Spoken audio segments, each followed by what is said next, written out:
Hi friends, வணக்கம் and welcome to Venad சமையல். இன்றைக்கி நம்ம ஒரு பொரியல் ரெசிபி பார்க்க போகிறோம். கேரட் பீன்ஸ் பொரியல். ரொம்ப சிம்பிளான ரெசிபி, பிகினர்ஸுக்கெல்லாம் ரொம்ப யூஸ்ஃபுல்லாக இருக்கும். என்னோட சேனலில் முதல்ல பார்க்குறீங்கன்னா என்னோட சேனல் பிடிச்சிருந்தேன்னா மறக்காமல் சப்ஸ்கிரைப் பண்ணிக்கோங்க. இப்போது இது எப்படி பண்ணலாம்னு பார்க்கலாம் வாங்க. இதுக்காக நான் ஒரு கடாயை சூடு பண்ணி அதில் தேங்காய் எண்ணெய் 2 டேபிள் ஸ்பூன் சேர்த்துருக்கேன். இப்போது இந்த எண்ணெய் நல்லா காஞ்சி வரட்டும்.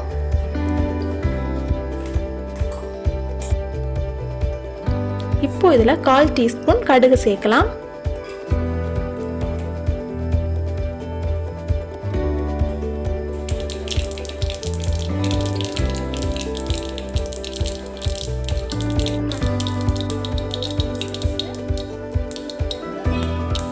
கடுகு நல்லா வெடிச்சு வந்துடுச்சு. இந்த டைமில் காஞ்ச மிளகாய் 1 சேர்த்துக்கலாம். உங்களுக்கு காரத்துக்கு ஏற்ற மாதிரி சேர்த்துக்கோங்க. இப்போ நான் இதில் பெரிய வெங்காயம் சின்னதாக நறுக்குனது சேர்த்துருக்கேன். இப்போ இதை நல்லா வதக்கி விடலாம். ரொம்ப பொன்னிறமாக வதக்கணும்னு அவசியம் கிடையாது, லைட்டாக வதங்கினா போதும்.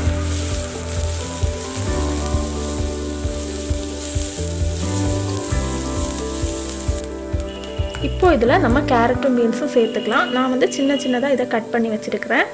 நான் இன்றைக்கி 2 மீடியம் சைஸ் கேரட்டும் ஒரு 10 பீன்ஸும் எடுத்துருக்கேன். இது 2 பேருக்கு போதுமானதாக இருக்கும்.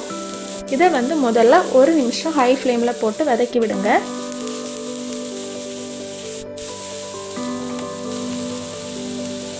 அப்புறமா இதை மீடியம் ஃப்ளேமில் வச்சுக்கிட்டு கொஞ்சம் தண்ணி சேர்த்து வேக வைங்க.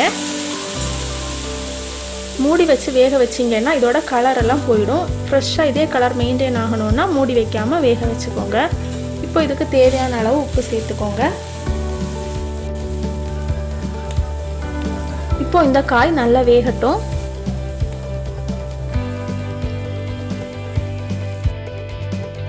இந்த பொரியலுக்கு தேவையான மசாலா ரெடி பண்ணி எடுக்கலாம். இதுக்காக நான் துருவிய தேங்காய் 3 டேபிள் ஸ்பூன் எடுத்திருக்கேன்.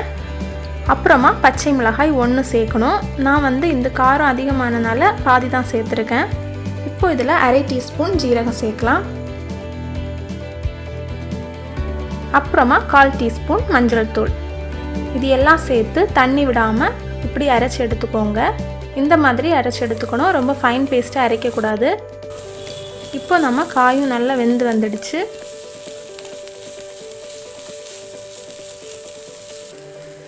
இந்த டைமில் நம்ம அரைச்சி வச்சுருக்கிற மசாலாவை சேர்த்துடலாம்.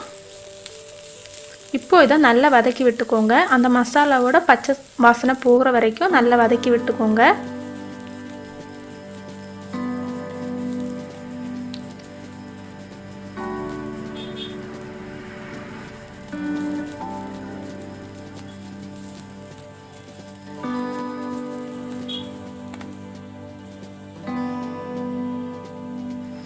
இப்போ இதில் கறிவேப்பிலை சேர்த்துக்கலாம். நீங்கள் இதை பெரியவங்களுக்கு கொடுக்குறீங்கன்னா இந்த டைமில் நீங்கள் ஸ்டவ் ஆஃப் பண்ணி இறக்கிடலாம். இது சின்ன பசங்க எல்லாம் சாப்பிட்றாங்கன்னா ஒரு 5 நிமிஷம் கூட நல்லா வதக்கி எடுத்துக்கோங்க. அப்போ பொரியல் ரொம்ப சுவையாக இருக்கும். சின்ன பசங்களும் ரொம்ப விரும்பி சாப்பிடுவாங்க.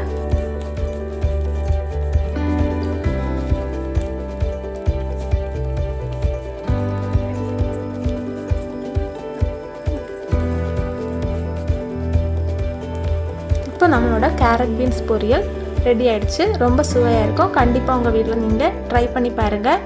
எப்படி இருந்ததுன்னு எனக்கு கமெண்ட் பண்ணுங்கள். என்னோட இந்த ரெசிபி உங்களுக்கு பிடிச்சிருந்ததுன்னா ஃப்ரெண்ட்ஸ் ஃபேமிலி கூட ஷேர் பண்ணுங்கள், லைக் பண்ணுங்கள். மறக்காமல் என் சேனலை சப்ஸ்கிரைப் பண்ணிக்கோங்க. தேங்க்யூ.